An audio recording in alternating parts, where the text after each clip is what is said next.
है आपका। आप देख रहे हैं CNBC आवाज़, जहां पर हम अपने 20 सालों का जश्न मना रहे हैं। लेकिन आपको बता दें कि कच्चे तेल की कीमतों में जिस तरह की आग लगी नजर आ रही है, कच्चे तेल के भाव अब $81 के पार निकल गए हैं।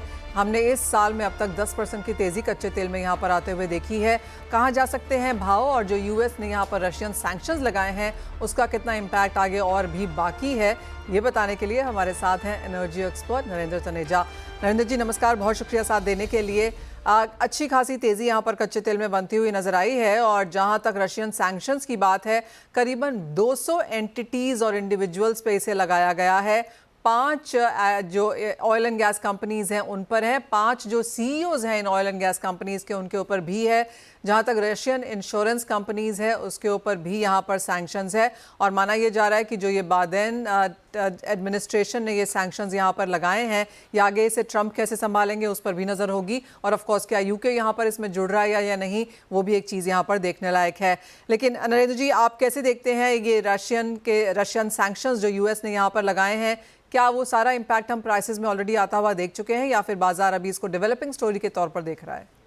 नहीं, देखिए, ये सैंक्शन बाइडेन एडमिनिस्ट्रेशन में लगाए हैं, जिनकी अब अवधि जो है 7-8 दिन है। 20 तारीख से नई सरकार वहां पे आ जाएगी, तो इसलिए मैं अमेरिका ने लगाए और बाइडेन सरकार में फर्क लेके हमको चलना पड़ेगा। देखना यह है कि जो अब क्या अमेरिकी ट्रंप साहब की सरकार जब सत्ता में आती है और तेल की कीमत $85 पर बैरल हो जाए, क्या ऐसी शुरुआत ट्रंप साहब चाहेंगे? मुझे लगता नहीं वो चाहेंगे, क्योंकि तेल की क्या कीमत हो अमेरिकी आम उपभोक्ता के लिए, आम वोटर के लिए बहुत अहमियत रखता है। तो मुझे ऐसा लगता है, हो सकता है आने वाले 2-4 दिन जो है कीमतें थोड़ा और ऊपर जा सकती हैं, क्योंकि बाजार में काफी उसमें लेकर के तनाव, एंग्जाइटी आ चुकी है।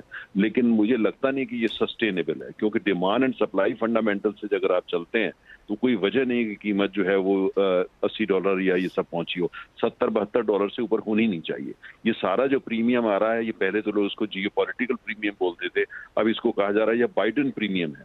तो बाइडेन साहब जब चले जाएंगे तो ये प्रीमियम हट जाएगा। तो मुझे ऐसा लगता है कि ज्यादा ये शॉर्ट टर्म है, 2-3-4 हफ्ते परेशान कर सकता है, लेकिन उसके बाद जो कीमतें हैं, जैसे ही नई सरकार सत्ता में आती है तो ये कीमतें जो है नीचे जाना शुरू हो जाएंगी, क्योंकि ट्रंप सरकार नहीं चाहेगी कि एक ऐसी अर्थव्यवस्था वो इससे ऐसी संभाले जाए कीमतें बहुत ज्यादा। दूसरा, उनका फोकस है कि तेल का उत्पादन ज्यादा बढ़ाया जाए पूरे विश्व के अंदर, खासतौर से अमेरिका में।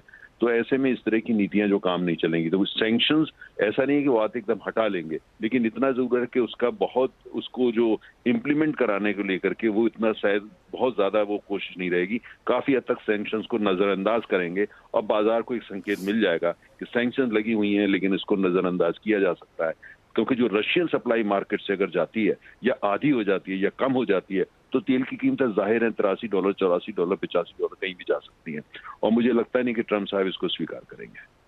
Well absolutely.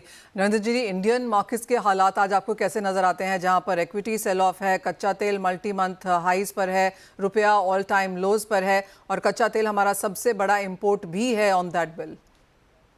सही कहा, जो भी बाइडेन सरकार ने फैसला लिया है जाते जाते, वो कुल मिलाकर के भारतीय अर्थव्यवस्था, भारत सरकार के लिए तो बहुत ही खराब है।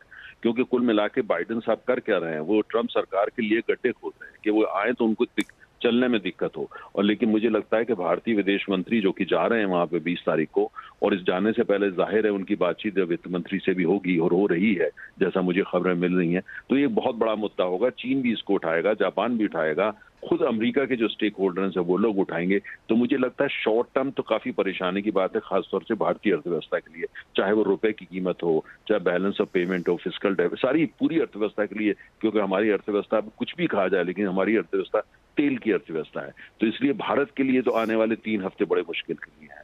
लेकिन मुझे लगता है कि ये शॉर्ट टर्म है, बहुत लंबी ज्यादा परेशानी की जरूरत नहीं है, क्योंकि ट्रंप सरकार सत्ता में आती है, यूक्रेन और रूस के लेकर की जैसे खबरें आ रही हैं कि उनकी नीति बदलने वाली है।